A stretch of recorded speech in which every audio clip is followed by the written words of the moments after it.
الحمد لله والصلاة والسلام على سيدنا محمد وعلى آله وأصحابه أجمعين. أما بعد فأعوذ بالله من الشيطان الرجيم. بسم الله الرحمن الرحيم. ربنا إنك من تدخل النار فقد أخزيته.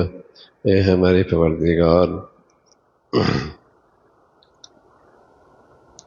بے شک آپ جس کو دوزخ میں داخل کریں، فقد اخزیتہ، اس کو واقعی رسوا ہی کر دیا. وما للظالمین من انصار، ایسے بے انصافوں کا کوئی بھی ساتھ دینے والا نہیں. ربنا اننا سمعنا منادیا ینادی للایمان، اے ہمارے پروردگار، ہم نے ایک پکارنے والے کو سنا کہ ایمان لانے کے واسطے اعلان کر رہے ہیں. ان آمنوا بربکم فآمنا، کہ تم اپنے پروردگار پر ایمان لاؤ، سو ہم ایمان لے آئے. ربنا فاغفر لنا ذنوبنا وکفر عنا سیئاتنا وتوفنا مع الابرار، اے ہمارے پروردگار پھر ہمارے گناہوں کو بھی معاف فرما دیجئے، ہمارے بدیوں کو بھی ہم سے زائل کر دیجئے، ہم کو نیک لوگوں کے ساتھ موت دیجئے. ربنا وآتنا ما وعدتنا على رسلك ولا تخزنا يوم القيامة، اے ہمارے پروردگار ہم کو وہ چیز بھی دیجئے جس کا ہم سے اپنے پیغمبروں کی معرفت آپ نے وعدہ فرمایا ہے، اور ہم کو قیامت میں رسوا نہ کیجئے. انک لا تخلف المیعاد، یقیناً آپ وعدہ خلافی نہیں کرتے. عقل مند لوگوں کا تذکرہ چل رہا تھا جنہیں اللہ تعالیٰ نے عقل کی روشنی عطا فرمائی اور انہوں نے اپنی عقل سے صحیح کام لیا. عقل مند لوگوں کا تذکرہ. مختلف قسم کے لوگوں کے ہاں سمجھداری کے اور عقل مندی کے معیار ہوتے ہیں. یہ بہت عقل مند ہے، یہ بہت سمجھدار ہے. حسن بصری رحمۃ اللہ علیہ کے پاس ایک شخص آئے اور کہنے لگے، حضرت اگر کوئی آدمی یہ نظر مان لے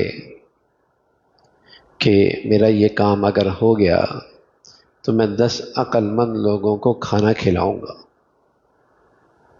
اب وہ شخص اپنی نظر پوری کیسے کرے؟ یہاں تو ہر آدمی اپنے آپ کو عقل مند کہتا ہے، وہ تلاش کیسے کرے گا کہ یہ عقل مند ہے اور یہ عقل سے خالی ہے؟ تو حسن بصری رحمۃ اللہ علیہ صحابہ کے بعد رضوان اللہ علیہ اجمعین میں ان کے بعد ان کی شخصیت کا مرتبہ ہے. 2 بڑے بزرگ ہیں صحابہ کے بعد، سعید ابن مسیب، حسن بصری رحمۃ اللہ علیہ. اتنا بڑا مقام ہے، اللہ نے علم بھی دیا تھا. تو فرمانے لگے کہ اللہ کے نبی صلی اللہ علیہ وسلم نے عقل مند لوگوں کا تذکرہ کیا ہے. اگر ایسے لوگ تمہیں مل جائیں تو یہ عقل مند ہے. کہ آپ علیہ السلام کی خدمت میں جب کچھ لوگ آئے اور کہنے لگے، یا رسول اللہ من ایکس الناس و احزم الناس، کون لوگ عقل مند ہیں اور کون لوگ دور اندیش ہیں جنہیں کہا جائے یہ عقل مند لوگ ہیں؟ تو پیارے رسول صلی اللہ علیہ وسلم نے فرمایا، اکثرہم استعدادا للموت اکثرہم ذکرا للموت ذہبوا بشرف الدنیا وکرامۃ الآخرہ، جو دنیا میں رہتے ہیں اور آخرت کی تیاری میں لگے رہتے ہیں، یعنی اس دنیا کو آخرت کی کھیتی کے طور پہ استعمال کرتے ہیں. رہتے دنیا میں ہیں لیکن آخرت کی تیاری میں لگے رہتے ہیں، یعنی اس دنیا کو آخرت کی کھیتی کے طور پہ استعمال کرتے ہیں. ان کی ہر وقت فکر یہ رہتی ہے کہ اس کھیتی میں کچھ ایسا بویا جائے جو اس خربوں سال کی زندگی میں کام آئے، یہاں اس کھیتی میں کچھ ایسی محنت کی جائے جو نہ ختم ہونے والی زندگی میں کام آ جائے، اسے ایسے آباد کیا جائے کہ کل نہ ختم ہونے والی زندگی میں شرمندگی نہ ہو. تو فرمایا یہ ہیں عقل مند لوگ، یہ ہیں سمجھداری کا معیار. لیکن ظاہر ہے ایسے عقل مند لوگوں کو عقل مند لوگ ہی پہچان سکتے ہیں، ایسے عقل مند لوگوں کو عقل مند لوگ ہی پہچان سکتے ہیں، ورنہ تو کم عقلوں کو کم عقل لوگوں کو ہی سمجھدار کہیں گے۔ تو ایسے سمجھدار لوگوں کی پہچان کے لیے بھی تو عقل چاہیے نا، سمجھ چاہیے کہ یہ واقعی ہی عقل مند لوگ ہیں، کہ یہ واقعی سمجھدار لوگ ہیں۔ تو یہ عقل مندی کا معیار ہے جو اللہ اور اللہ کے رسول ہمیں بتا رہے ہیں کہ یہاں بھی عقل مند لوگوں کا تذکرہ ہے کہ جن کی فریاد اور ان کی مناجات اور ان کی گفتگو یہ ہوتی ہے کہ اے اللہ، یہ سچ ہے کہ جنہیں آپ نے جہنم میں داخل کیا حقیقت میں وہی رسوا ہے، وہی رسوا ہیں، وہی کمتر ہیں، وہی ذلیل ہیں جو جہنم میں چلے گئے، حقیقت میں ناکام وہی ہیں، اور ایسے ظالموں کے لیے کوئی مددگار نہیں۔ تو یہ عقل مند لوگ کہہ رہے کہ اے اللہ، ایک منادی نے جب یہ آواز دی کہ ایمان لے آؤ اپنے رب پہ، تو اے اللہ ہم ایمان لے آئے ہیں، ہم ایمان لے آئے ہیں، لیکن ہم اپنے قصور بھی آپ کے سامنے رکھتے ہیں کہ اگر ہم سے کوئی خطا اور غلطی ہو گئی تو اس کو زائل فرما دیجئے، ہمارے گناہوں کو معاف فرما دیجئے۔ اور یہ عقل مند لوگ دعا کر رہے ہیں کہ اے اللہ، ہماری موت نیک لوگوں کے ساتھ ہو، وَتَوَفَّنَا مَعَ الْأَبْرَارِ، اے اللہ ہماری موت نیک لوگوں کے ساتھ ہو۔ پیارے رسول صلی اللہ علیہ وسلم فرمایا کرتے تھے، آدمی جیسی زندگی گزارتا ہے ویسے ہی مرتا ہے، اور جس حال میں مرتا ہے ویسے اٹھایا جائے گا۔ جیسی زندگی گزارتا ہے پھر موت بھی ایسی آتی ہے، اور جیسی موت آتی ہے کل اٹھایا بھی اسی حالت میں جائے گا۔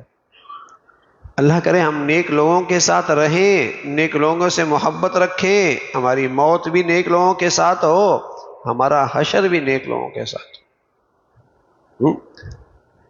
احب الصالحین ولست منہم، اللہ میں نیک لوگوں سے محبت کرتا ہوں اگرچہ میں ویسا نہیں ہوں۔ لعل اللہ یرزقنی صلاحا، اور یہ نیک لوگوں سے محبت اس لیے کہ اللہ کرے میں بھی نیک بن جاؤں۔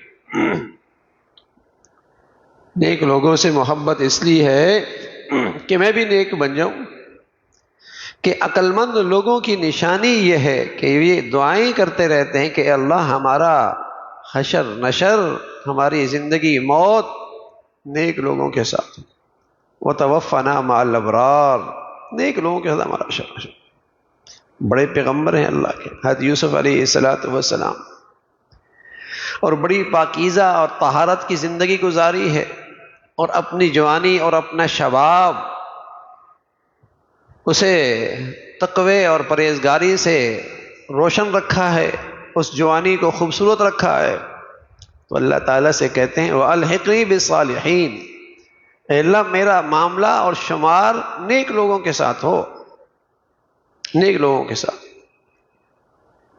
تو یہ عقل مند لوگوں کی نشانیاں ہیں کہ وہ دعائیں کرتے ہیں کہ اے اللہ ہمارا حشر، ہماری موت نیک لوگوں کے ساتھ ہو، اور ہمیں یقین ہے کہ جو آپ نے، ہم امید رکھتے ہیں آپ سے کہ جو آپ نے رسولوں کے واسطے سے ہم سے وعدہ فرمایا آپ ہمیں وہ عطا فرمائیں، اور ہمیں قیامت کے دن رسوا نہ فرمائیں۔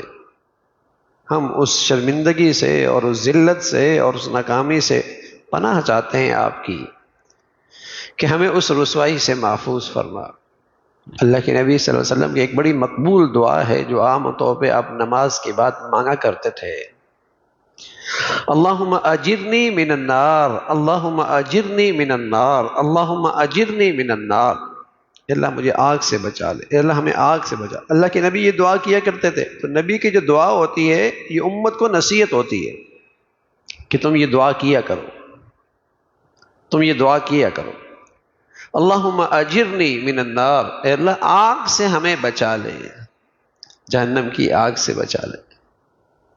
تو اللہ کے نیک بندے، پرہیزگار، عقل مند لوگ اللہ تعالیٰ سے یہ فریادیں کرتے رہتے ہیں کہ اللہ قیامت کی رسوائی سے بچائی، اور آپ کا کہا ہوا بالکل سچا ہے، آپ کا وعدہ بالکل سچا ہے۔ اللہ تعالیٰ یہ عقل کی روشنی، یہ ایمان کی روشنی نصیب فرمائے۔ اللہم لک الحمد کلو ولک الشکر کلو، اللہم اعنا علی ذکرک و شکرک و حسن عبادتک، نستغفر اللہ ونتوب الیک، نستغفر اللہ ونتوب الیک۔ سبحان ربک رب العزة عما یصفون وسلام علی المرسلین والحمد للہ۔